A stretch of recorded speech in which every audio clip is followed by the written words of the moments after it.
What if the person who vowed to let you go was the one who held on the tightest when you finally walked away?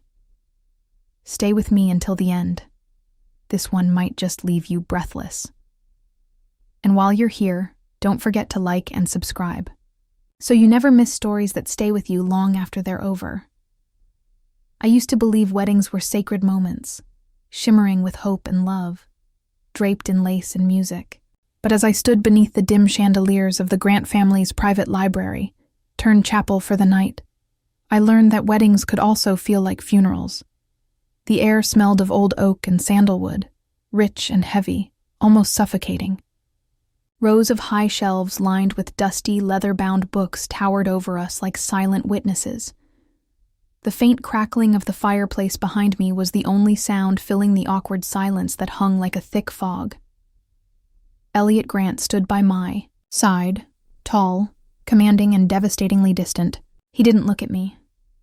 Not once. His jaw was tight, his hands clasped behind his back like a man awaiting a court sentence. A navy suit, tailored to perfection, wrapped around his broad frame, his silver cufflinks catching the low light like tiny blades. I tried to breathe, but the ivory silk of my gown felt too tight, pressing into my ribs like it had been sewn onto my skin. I hadn't chosen this dress. I hadn't chosen this night, and I certainly hadn't chosen this man. The priest began to speak, his voice echoing off the stone walls, filling the space with hollow vows that felt more like terms of surrender. I heard none of it.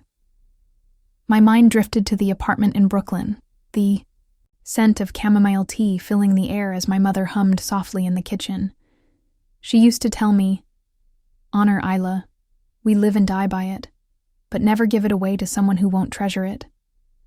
I pressed my fingers tighter around the small silver ring she'd once worn, the only piece of her I had left after cancer stole her away. My throat tightened, and I bit the inside of my cheek to hold back tears. I wasn't giving my honor away tonight. I was selling it. My father had begged me on his knees 2 weeks ago, his face pale, his hand shaking as he laid out the truth. We were ruined. The Bennett name, once respected in family-run manufacturing, was crumbling under debts. And Elliot Grant, the cold-blooded tycoon who had the power to crush us with a single breath, was offering to save us if I became his wife. "Do you, Isla Bennett, take Elliot Grant to be your lawfully wedded husband?" The words slammed into me like a wave. My lips trembled. I wanted to run. God, I wanted to run. But then I saw him, my father, slumped in the back row, head bowed in shame, too broken to meet my gaze. I swallowed the scream clawing at my throat. "I do," I whispered, barely audible. The priest turned to Elliot. For a heartbeat, I dared to hope he'd refuse, that he'd step away and set us both free from this charade. But his answer was immediate, mechanical. "I do." The exchange of rings was no better. His touch was cold, distant, as he slid the band onto my finger like he was finalizing a business deal. No hesitation, no tenderness. Just obligation. A single clap from his attorney marked the end of the ceremony. No music, no applause.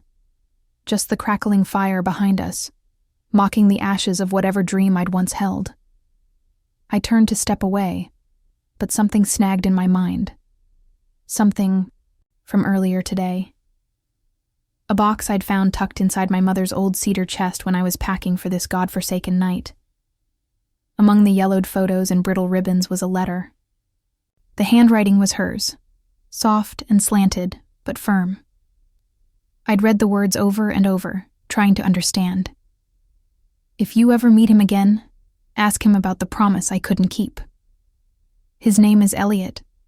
My stomach had twisted then, and it twisted again now as I stole a glance at the man who had just become my husband. Did he know her? Did he remember? Or was this something else entirely? We walked down the aisle, if you could call it that, toward the heavy double doors. Elliot extended his arm mechanically. I placed my hand on it out of duty, not desire. He leaned in, just close enough that I could feel his breath on my ear. You'll play your part. You'll stay. You'll smile when I tell you to. His voice was low, like velvet wrapped around steel.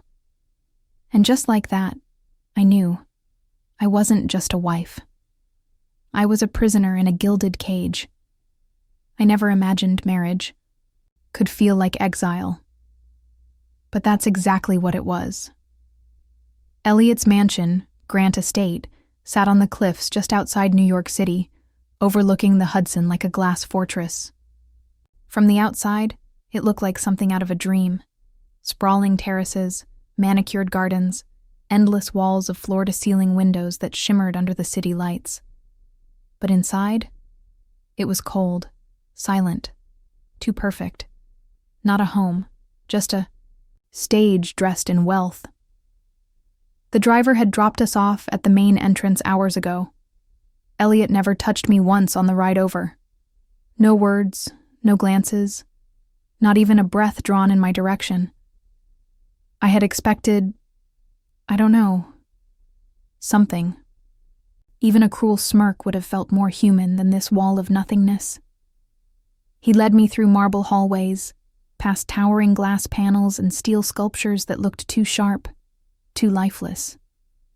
I followed him in silence, clutching the hem of my dress, my heels clicking softly on the polished floors. Every sound echoed like I didn't belong here.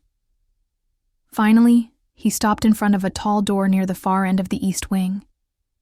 He pushed it open with one hand, barely sparing me a glance. "This is your room," he said flatly. "The second door on the left." That was it. No instructions, no expectations, no wedding night. I stepped inside before he could change his mind, closing the door quietly behind me. The room smelled faintly of cedar and something sterile, like a hotel suite no one had stayed in for years. A king-sized bed sat in the center, its ivory sheets crisp and untouched. A single lamp glowed dimly on the nightstand, casting a soft pool of light across the carpet. I stood there, staring at nothing. Frozen. I should have been relieved. Should have felt lucky that he hadn't claimed me like some possession the way I'd feared. But instead, a strange hollowness settled deep in my chest. It pressed heavier with every silent minute that ticked by. He didn't want me, not even as a means to an end. And somehow that stung worse than if he had. I slipped out of the suffocating gown, trading it for the cotton robe I'd packed in my small overnight bag. The worn fabric felt like a piece of home, like the tiny apartment in Brooklyn where I used to curl up on the old love seat with Mom and sip chamomile tea on cold nights. I could almost hear her voice again. "Remember, Isla, honor isn't loud. It's quiet. It's in the choices you make when no one's watching." I reached into the side pocket of my bag and pulled out the tiny tin of chamomile she'd left me, the last thing I'd packed before leaving. Without thinking, I padded, barefoot into the bathroom, found the kettle tucked away on the shelf, and started heating water. The ritual felt small, but grounding. Familiar. I stood at the window while the kettle hissed, staring out over the city that never slept. The skyline glittered in the distance, but I'd never felt farther from it. By the time the tea was ready, my hands had stopped shaking. I curled up on the oversized armchair by the window, clutching the warm mug to my chest, breathing in the steam like it was the only thing keeping me tethered to myself. That's when I noticed it, the envelope. It sat on the desk by the window, tucked beneath a heavy glass paperweight. My name was written on the front, in careful, familiar handwriting. I swallowed hard. It was from the nursing home, from St. Margaret's. I reached for it, my heart hammering, as I tore the seal. Inside was a receipt. Several, actually. Payment records dating back months. Long before I'd been told the home had closed its books on my mother's account. And at the bottom, paid in full, Elliot Grant. My throat closed. My vision blurred. I sat back, clutching the papers, trying to make sense of it. He had paid for her care. All along. Quietly. Silently. Without a single word. Long before this marriage. Long before my father had begged him to save us. I pressed the papers to my chest, the weight of the revelation sinking deep into my bones. Why? Why would he do that? He hadn't even looked at me tonight, hadn't touched me, hadn't claimed a single piece of me, even though I was legally his. And yet, he'd cared enough to make sure my mother had spent her last days with dignity. Knot tightened in my throat. I didn't know if it was gratitude or anger. I stayed by the window until dawn began to touch the sky, the city stretching awake beneath a soft gray mist. And in that quiet, I promised myself I would find out why. Not because I owed him, but because I needed to know the man I had just promised to spend my life with, whether he wanted me or not. I didn't sleep. Not really. I dozed in and out, curled beneath the oversized blanket on that cold, untouched bed, clutching the payment receipts to my chest as though they might somehow explain the man sleeping just down the hall. But they didn't. And morning only brought more questions. By the time I worked up the nerve to step out of my room, the mansion was already awake. Staff moved quietly through the halls, housekeepers dusting surfaces that already shone, men in black suits adjusting security earpieces as they made their rounds. No one made eye contact. No one spoke to me.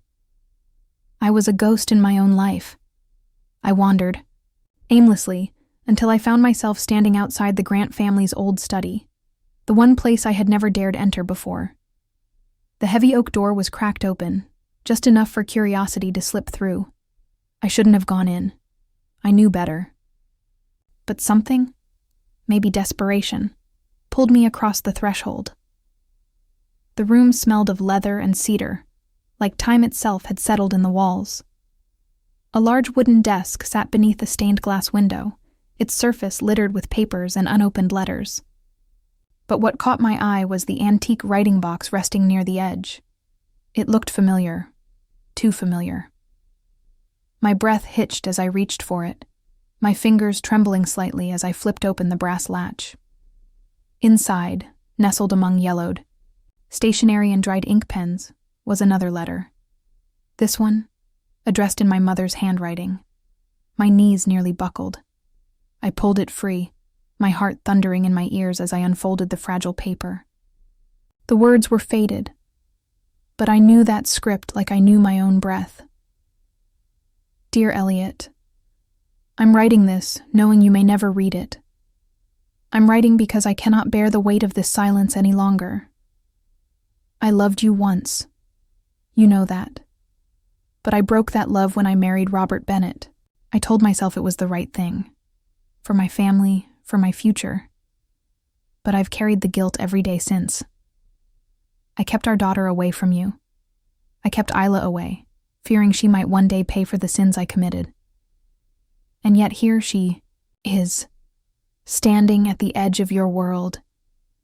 If she ever finds you, promise me you'll tell her the truth. Promise me you won't hate her for what I couldn't face. Forgive me, Elliot. Please. My lungs stopped working.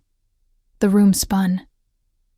My mother had loved his father. Elliot wasn't just a stranger who had bought my family's debt. He was the son of the man my mother had once betrayed. And I was the living reminder of everything she had taken from the Grant family. I sank to the floor, clutching the letter like it might disappear if I let go. No wonder Elliot hadn't touched me. No wonder this marriage felt like a sentence instead of salvation. To him, I was a ghost of my mother's betrayal. A pawn in some cruel, unfinished war between two families who had lost their way long before I was even born. I pressed the letter to my heart, choking on the weight of it all. I didn't hear him enter the room until his voice broke the silence like shattered glass. You shouldn't be in here. I flinched, scrambling to stand, the letter shaking in my hand as I turned to face him. Elliot stood in the doorway, his expression carved from stone, his jaw tight. My voice cracked when I spoke. "How long have you known?" He didn't move, didn't breathe. Just stared at the letter between my fingers, like it was a ticking bomb. "Since the day your father walked into my office," he replied, his voice rough. "Since the moment I saw your face and realized who you were." I swallowed hard, my heart breaking all over again. "Is that why you married me?" I whispered. "To finish what our parents started?" He took a step closer, his eyes darkening. "I married you because I couldn't let you go." The words hit me like a thunderclap. Shook my head, tears burning in my eyes. "But you have let me go. Every day. Every night. You've kept me at arm's length like I'm some kind of punishment you have to endure." Elliot's jaw flexed, his fists clenching at his sides. "You don't know what you are to me," he ground out. "Then tell me," I demanded, my voice trembling. "Tell me the truth." He closed the distance between us in 2 long strides, stopping just inches away. His breath fanned across my face, hot and uneven. "I've spent every day trying not to want you," he rasped, "because wanting you feels like betraying the only promise I ever made to your mother." I froze, blinking through the haze of tears. "What promise?" He reached out, his fingers brushing the letter from my grasp before letting it fall to the floor between us. His touch lingered for half a second longer than it should have. "I promised her I wouldn't touch you," he whispered, his voice breaking. "I promised her I'd protect you from this. From me." I stood there, shaking, the truth unraveling around us like threadbare silk. I didn't know whether to cry or scream, so I did neither. I turned and ran, leaving him standing in the ruins of the past neither of us had asked to inherit. I didn't cry that night. Not when I slammed the door to my room. Not when I stood beneath the scalding water of the marble shower, scrubbing my skin until it burned. Not when I curled into a ball on top of the cold, untouched bed, clutching the frayed corner of my mother's shawl until my knuckles turned white. I didn't cry, because crying would have meant I still cared. And after what I had just learned, I didn't know if I could afford to care anymore. I spent the next 2 days avoiding him, haunting the empty halls of Grant Estate like a ghost, watching the staff exchange glances when they thought I wasn't looking. They knew. I didn't know how, but they knew this marriage was nothing more than a contract sealed in dust and old regrets. By the 3rd day, I couldn't take it anymore. I couldn't breathe beneath the weight of it, so I did the only thing I had left. I drafted the divorce papers myself. It was almost laughable how easy it was to undo something that had never really existed in the first place. A few lines, a signature, freedom on white paper. I sat in the formal dining room, staring at the single sheet in front of me as the afternoon sun slanted through the towering windows, casting long shadows across the polished table. My pen hovered over the dotted line, my hand trembling like a traitor. This was the right thing to do. It had to be.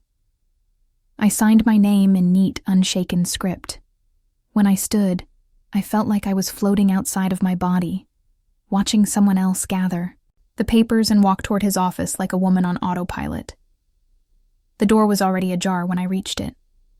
Elliot stood by the window, his back to me, one hand braced against the glass as he stared out over the city. I cleared my throat softly, but he didn't turn. I swallowed the lump in my throat and stepped inside, laying the papers on the corner of his desk without a word. The sound of paper brushing wood finally made him move. Slowly, he turned to face me, his expression unreadable, the faintest crease forming between his brows. His eyes flicked to the papers. He didn't ask what they were. He didn't need to. I held my breath, waiting for him to fight, waiting for him to tell me I was wrong, waiting for him to say something, anything, that might give me a reason to stay. But he didn't. He walked to the desk, picked up the pen lying next to the papers, and signed his name without hesitation. A clean, effortless signature, like I had never mattered at all. The sound of the pen clicking shut sliced through me sharper than any blade. He pushed the papers back toward me and stepped away, as if I had suddenly become radioactive. It was over. Just like that. I nodded stiffly, turning on my heel before he could see the crack forming in my chest. But when I reached the door, something made me pause. Maybe it was the way the sunlight hit the edge of the desk, catching on the corner of a velvet-lined drawer that sat slightly ajar. Maybe it was instinct, or foolish hope, or nothing at all. Either way, I reached for it.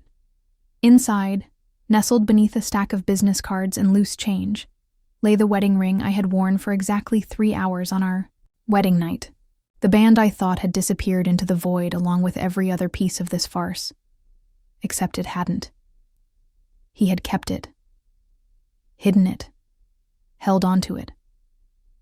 I turned back to him, holding the ring between my fingers like a question. His jaw flexed, his throat bobbing as he swallowed hard. I searched his face for an answer, but there was nothing there. Nothing but the same stone-cold mask he had worn since the day I met him. My heart thudded painfully in my chest. "Why?" I whispered, my voice cracking. "Why did you keep this if you never wanted any of it?" Elliot's hands clenched into fists at his sides, his eyes burning into mine with something I couldn't name. He took a step toward me, then another, but stopped short, like crossing that last inch might shatter him completely. His voice was raw when he spoke. "Because I didn't know how to let you go." For a heartbeat, I stood frozen, clutching the ring like it might burn me alive. Then I turned and walked out the door, leaving the papers, the ring, and whatever was left of us behind. I had told myself that signing those papers would bring me relief. That when I left this house, I would finally feel free. I was wrong. The next 2 days passed in a blur of silence, heavier than anything I had endured before. Elliot didn't come to me. He didn't ask me to stay. I didn't expect him to anymore. But that didn't stop the ache. It sat in my chest like a stone, pressing deeper with every hour. I couldn't breathe in this house, not anymore. So, on the 3rd night, I made my choice. I packed a single suitcase. Not the expensive luggage the staff had arranged when I first arrived, but my old worn leather bag. The same one I had carried through college. The same one I had packed when my mother took her last breath. It felt like the only thing that still belonged to me. I folded my mother's shawl and tucked it carefully on top. My hand lingered on it for a moment, the ache swelling in my throat like a wave I couldn't swallow. "I'm leaving, Mom. I'm finally leaving." The words felt hollow. I zipped the bag closed and set it by the door. My heart pounded as I stood there, my fingers curling into fists at my sides. This was it. No more waiting. No more hoping. I reached for the handle, but before I could pull the door open, I heard it. Footsteps. Slow. Heavy. Unmistakable. I turned, breath hitching, as Elliot filled the doorway behind me. His eyes dropped to the suitcase at my feet. He didn't say a word. I forced myself to stand tall. "I'm leaving tonight." Still, he said nothing. His jaw flexed once, then again, as if the words he wanted to say were choking him. I steeled myself, tightening my grip on the bag. "You signed the papers," I whispered, my voice shaking. "You made it clear you were done." His throat bobbed as he swallowed hard. Did I? My breath caught. I didn't trust the hope clawing its way up my ribs. Don't do this, I whispered. Don't make this harder than it already is. He took a step closer, then another, until the suitcase was the only thing left between us. His voice dropped, rough and low. I tried to let you go, Isla. God knows I tried. I shook my head, tears blurring my vision. No, you kept me locked in this house, but you never... My voice cracked. You never wanted me. He flinched like I had struck him. Then, without warning, he dropped to his knees in front of me. My breath hitched, my heart slamming against my ribs as I stumbled back a step. Elliot reached for the suitcase, pushed it aside like it weighed nothing, and pressed his forehead to my stomach, his hands wrapped around my waist, trembling. Elliot Grant, trembling. Don't leave, he whispered, his voice breaking. Not tonight. Please. Not tonight. I stood frozen, my heart screaming to believe him, my mind terrified to fall for another lie. I reached for his shoulders, my hands trembling as they rested on the broad curve of him. He looked up at me then, his blue eyes glassy, raw in a way I had never seen. I've spent every night staring at your door, he rasped, every night wanting to knock, every night telling myself I couldn't, because I didn't deserve you, because I made a promise I couldn't break. Tears spilled down my cheeks before I could stop them. A promise to who? I whispered, my voice barely audible. His hands tightened on my waist, as if he was afraid I might vanish if he let go. To your mother, he breathed. I promised I'd protect you. I promised I'd never take what wasn't freely given. Broke then, completely. The walls I had spent months building crashed around me in a heap of shattered breath and silent sobs. Elliot stood slowly, cupping my face in his hands like I was something fragile, something precious. His thumb brushed away my tears, and for the first time since I had met him, he looked at me like he saw all of me. Not just the girl he had married, but the woman standing here, breaking apart in his arms. I never touched you, he whispered, his voice shaking, because I knew, once I did, I could never stop. I pressed my forehead to his chest, clutching the fabric of his shirt like a lifeline. I don't want you to stop, I whispered back. His breath hitched, his arms wrapping around me so tightly I could barely breathe. Stay, he rasped, just for tonight. And for the first time since I walked through the doors of this house, I let myself say yes. I should have been afraid. Afraid of what crossing that line would mean. Afraid of the walls between us finally crumbling. Afraid of how deeply I already knew I belonged to him. Whether he'd asked for me or not. But standing there, wrapped in his arms, hearing him breathe my name like it was breaking him apart, I realized I wasn't afraid at all. I was free. He lifted me so easily it stole my breath, cradling me as if I weighed nothing, as if he had waited a lifetime to carry me. My arms looped around his neck instinctively, my face buried in the warm space beneath his jaw.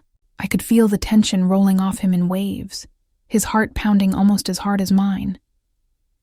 Elliot carried me to his bedroom, the room I had never dared to step foot in since the night we were married. He paused at the threshold like it was sacred ground, like bringing me here would change something between us that could never be undone, and maybe it would. But neither of us could turn back now. He set me down gently, his hands lingering at my waist, his forehead resting against mine as his breath stuttered between us. If you don't want this, tell me now, he whispered, his voice so hoarse, it sounded like it had been scraped raw. I'll stop. I swear to God, Isla, I'll stop.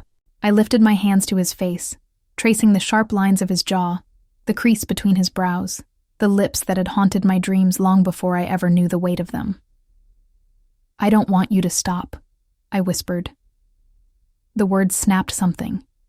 Inside him, his mouth found mine with a hunger that bordered on desperation, but still, he held himself back, his hands trembling as they cupped my face like I was made of glass. I leaned into him, chasing his breath, pressing closer until there was no space left between us. His control faltered, and when it did, I felt it. Felt him, letting go of all the restraint he had carried for far too long. He walked me backward toward the bed, lowering me onto the soft sheets with a reverence that made my heart ache. The air between us buzzed, thick and electric, every inch of my skin alive with anticipation. I had never done this before. I had never let anyone in, never trusted anyone enough to give them all of me. But with him, it didn't feel frightening. It felt inevitable. He hovered above me, his breath shaking as he whispered, "Tell me if I'm going too fast." I reached for him, threading my fingers through the dark strands of his hair, pulling him closer until our foreheads touched again. "You've already waited long enough," I whispered. Something broke in his eyes then. A crack. A surrender. He kissed me again. Slower this time. Softer. Like he was memorizing the shape of me. His hands slid beneath the hem of my sweater, pausing just above my ribs as if asking permission. I nodded, breathless, and he groaned softly against my lips, pressing closer, pulling me into him like he was afraid I might disappear if he let go. And then, there was nothing but heat. Nothing but the feel of his skin against mine, the sound of his breath hitching when he realized I was untouched, the way he stilled, completely, when the truth of that sank in. His eyes locked on mine, wide and stunned, as if he hadn't dared to hope. "You..." The word broke apart in the space between us. I nodded, swallowing hard, my heart pounding so loudly I thought it might shatter us both. He cupped my face again, pressing his lips to my forehead, my cheek, my jaw, everywhere but my mouth, as if trying to hold himself together. "I don't deserve you," he whispered, his voice breaking. "God, Isla, I don't deserve any of this." I pulled him back down to me, my hands trembling as they gripped his shoulders. "You have me anyway."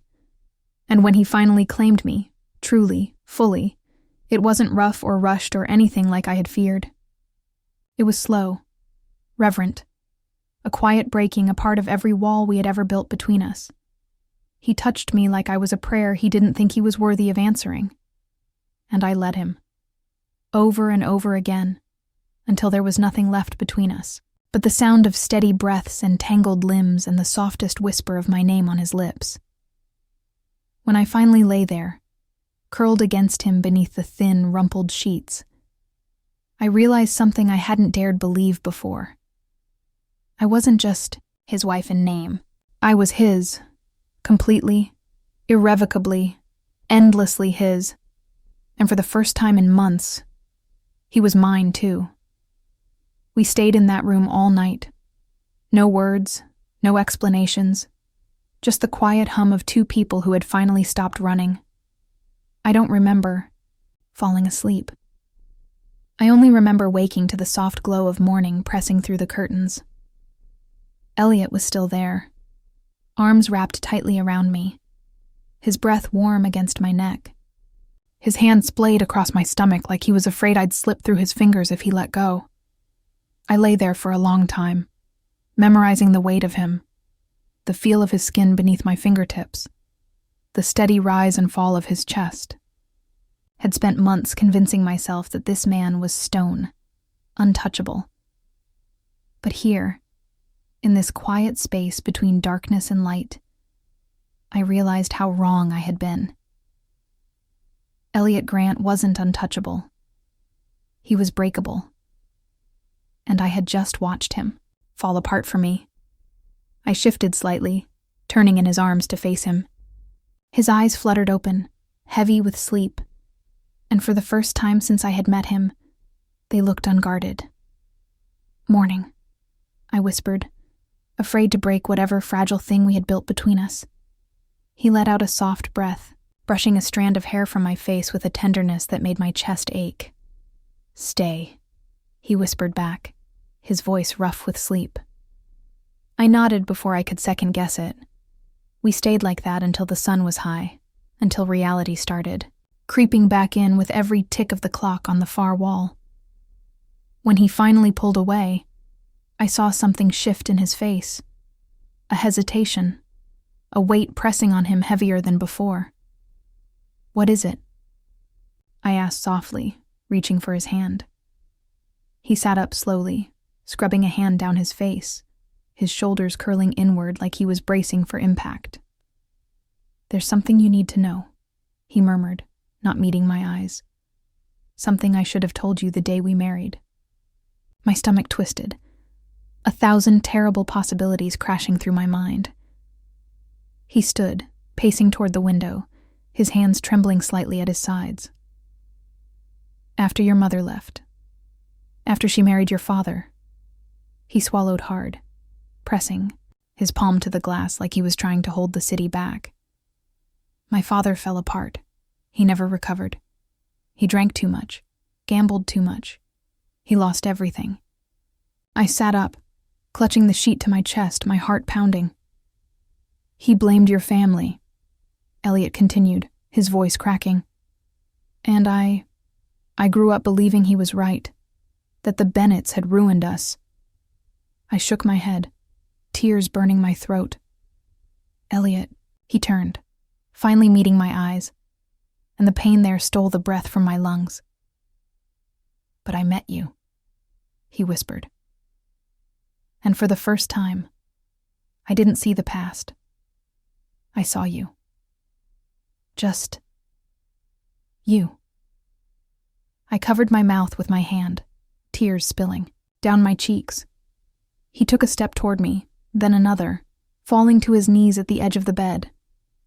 "When your father came to me for help, I knew what it looked like. I knew what everyone would think. That I married you to settle the score." I nodded, breathless. "Didn't you?" His hands clenched into fists on the sheets. "I tried to convince myself I did," he rasped. "But it was never about revenge, Isla. Not really. It was about you. About having you close, even if I didn't deserve you." I reached for him, my hands shaking as I cupped his face, forcing him to look at me. "Then why did you keep me at a distance all this time?" I whispered. "Why make me feel like I didn't matter?" He closed his eyes, leaning into my touch like it was breaking him apart. "Because I promised your mother," he choked out. "I promised I'd never touch you unless you wanted me to.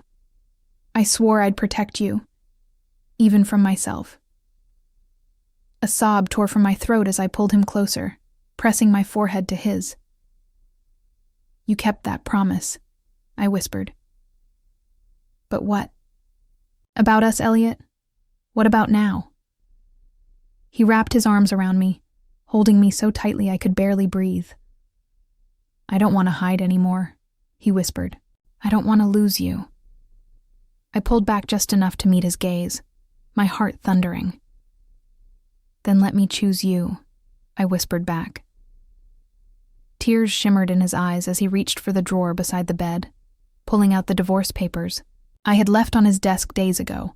Without breaking eye contact, he tore them in half, then again, and again, until the pieces fluttered to the floor between us.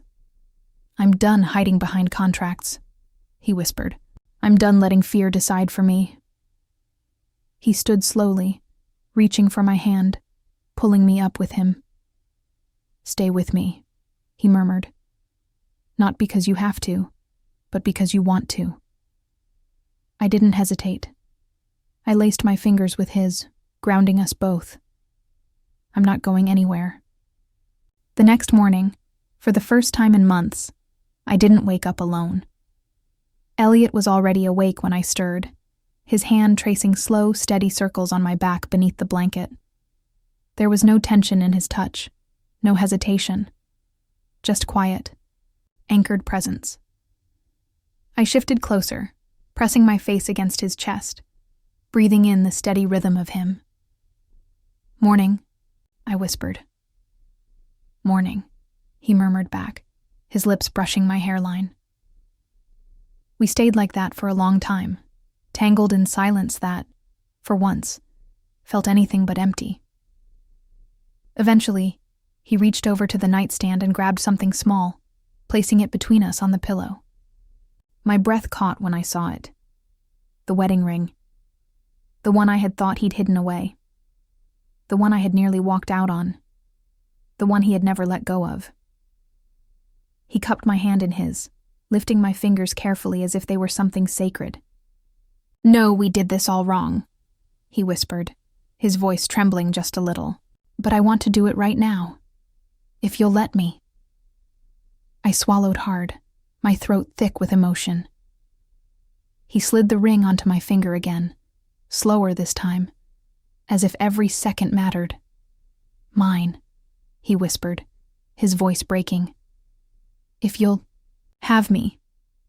Tears welled in my eyes as I leaned in, pressing my lips to his, slow and sure. "I've always been yours," I whispered back. He exhaled shakily, wrapping his arms around me, pulling me into his chest like he never planned to let me go again. We stayed there until the sunlight spilled fully into the room, until the weight of everything that had come before felt like nothing more than a distant memory. Later, we made our way to the kitchen, together this time. No walls, no locked doors, no distance. I found the old ceramic teapot I had carried with me when I first moved in, the one that had belonged to my mother. I hadn't touched it in months. It had felt like a relic of a life that no longer belonged to me. But now, standing in this house that no longer felt like a prison, I reached for it without thinking. I filled it with water, adding a pinch of chamomile leaves from the tin I'd kept tucked in my drawer. Elliot stood behind me, his arms wrapping around my waist as I worked, pressing a soft kiss to my shoulder. When the tea was ready, we carried 2 mugs out to the balcony. The city stretched before us, alive and endless. But for once it didn't feel far away. It felt like ours, like something we could face, together. I sat beside him on the old wooden bench, curling my legs beneath me, cradling the warm mug in my hands. Elliot reached into his pocket, pulling out a folded piece of paper. "What's that?" I asked softly. He handed it to me, his expression soft. "It came yesterday," he said, "but I didn't want to open it until you were ready." I unfolded the paper slowly, my breath catching when I recognized the handwriting. It was from James, my brother. A letter. I read the first line aloud, my voice trembling. "I'm proud of you, Isla, for fighting, for staying, for finding something real in a place we never thought could hold it." Tears filled my eyes as I kept reading, my heart swelling with every word. "Come home when you're ready. We'll be waiting." I folded the letter carefully, pressing it to my chest. Elliot reached for my hand again, lacing his fingers with mine. "We could visit them," he said softly. "Brooklyn. Your family, whenever you want." I turned to him, smiling through my tears. "Home isn't just Brooklyn anymore," I whispered. He leaned in, pressing his forehead to mine. "Where is it then?" I smiled, cupping his face in my hands. "Right here," I whispered. "Wherever you are." He pulled me close, holding me so tightly I thought my heart might burst. We stayed like that until the sun was high in the sky, until the city felt like it was waking up just for us. And when I looked at him, really looked at him, I knew. I had come here in chains, but I was leaving them behind. This was no longer a contract, no longer a cage. This was love. Real, messy, unfinished. Hours. And for the first time in my life, I knew I wasn't going anywhere. Not now. Not ever. If this story touched your heart, don't forget to like this video and hit that subscribe button. Your support helps us bring more unforgettable journeys straight to you. Stay with us for the next story. You never know when one might feel like it was written just for you.